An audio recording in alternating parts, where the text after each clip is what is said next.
Hello YouTube, welcome to another video. So this is week 1, day 3 of my new training block. So starting off with front squats. It's been quite a while since I've done these. So the protocol that I'm adopting here is basically the same as I did for the safety bar 15-inch box squat, where I would basically do this over the course of 3 weeks, and the first week would be 5 reps to a certain weight. The second week I would go a bit heavier and do 3 repetitions, and then the third week I would go even heavier and just do 2 repetitions, and then on the following week afterwards I would go back to 5 reps again, but with slightly higher weight than what I did on week 1, 5 reps. So that's what I'm doing here with front squat. So it's pretty much the same as what I did on the box squat. If you've been following my videos, then you'll see that was pretty much the training plan that I went with when I went for the box squats. It'd be 5s 1 week, then 3s, and then 2s, and then back to 5s again. So that's pretty much what I'm doing here with the front squats. So it's been a while since I've done it. So I started at 110 for 5 after doing warm-ups, and yeah, 110 felt comfortable, so I went for 120 for 5, and this was quite comfortable. Notice I'm doing this beltless as well, and no knee sleeves or anything, but I probably will add that in later on. I'm looking forward to increasing the poundages on that. So moving on now to Karlsen squat. Notice that this is also beltless. So this is basically like a reverse hyper. So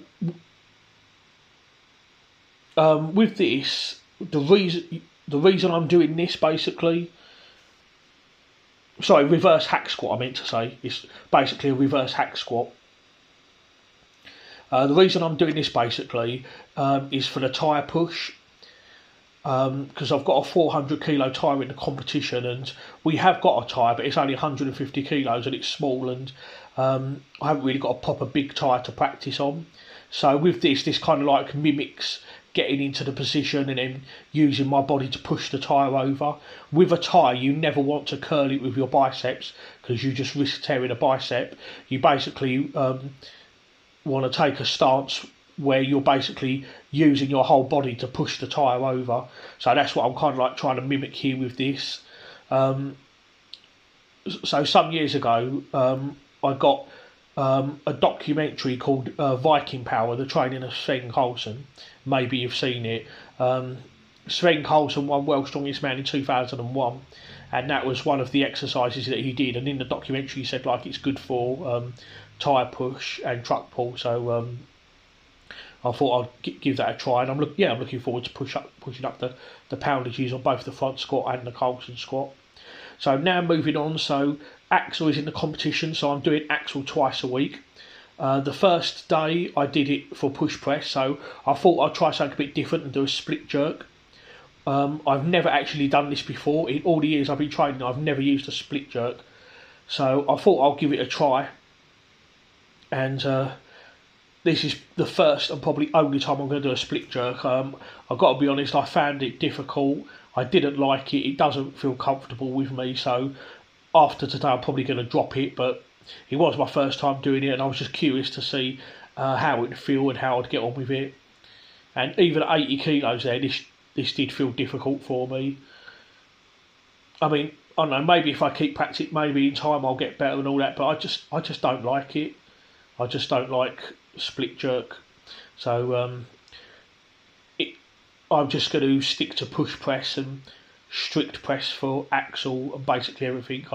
I just don't like split jerk. It can work well for quite some people. There's a strongman called Josh Lancaster. He's very good at overhead, and it's something he uses to great effect. He loves the split jerk.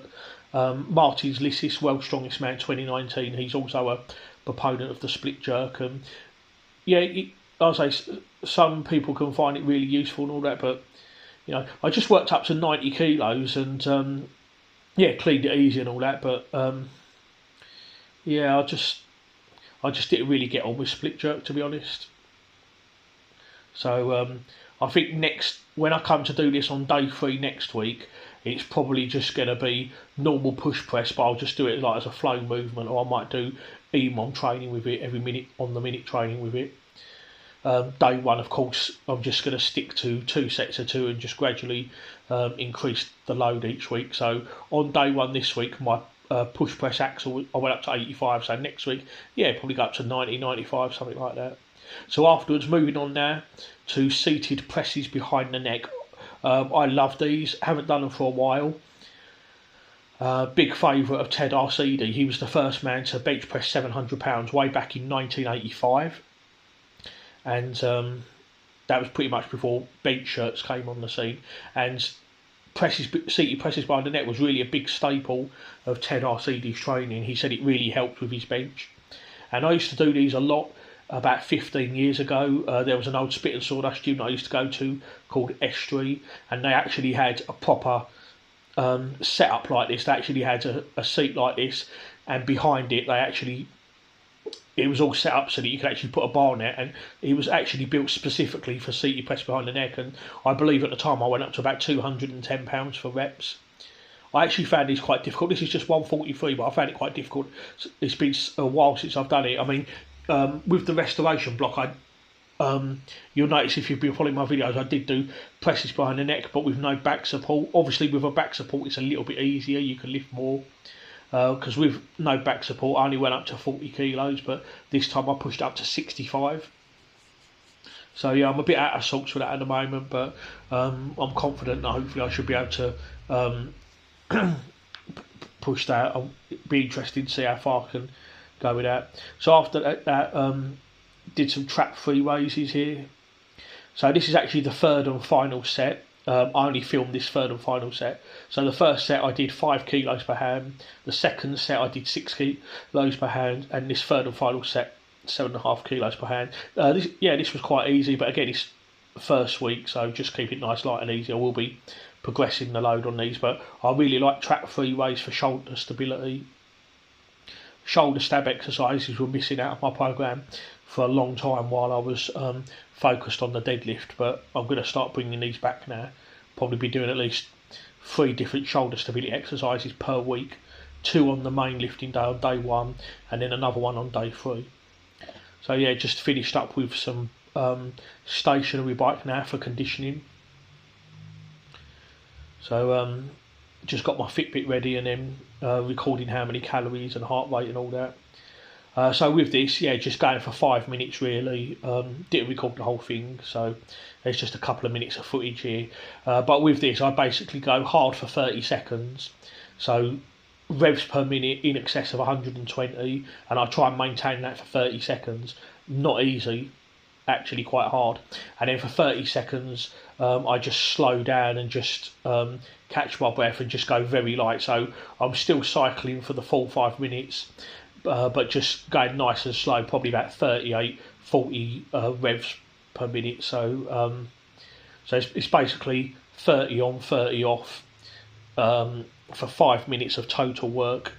And it's been a while since I've actually done stationary bike really hard and all that, and it is quite tough. So yeah, for the first couple of minutes I was able to maintain 120 revs plus, but for the last 3 I think I was down to about 110, 115. I just couldn't keep up, so it is hard work. So anyway, we're coming to the end of this video now, so I'm going to sign off in a minute. Just want to say thank you guys for watching. Please don't forget to like and subscribe if you haven't already done so. Next training session will be either Saturday or Sunday, and that's where I'm going to be looking at some events and Farmers Walk and At the Stone, so stay tuned for that.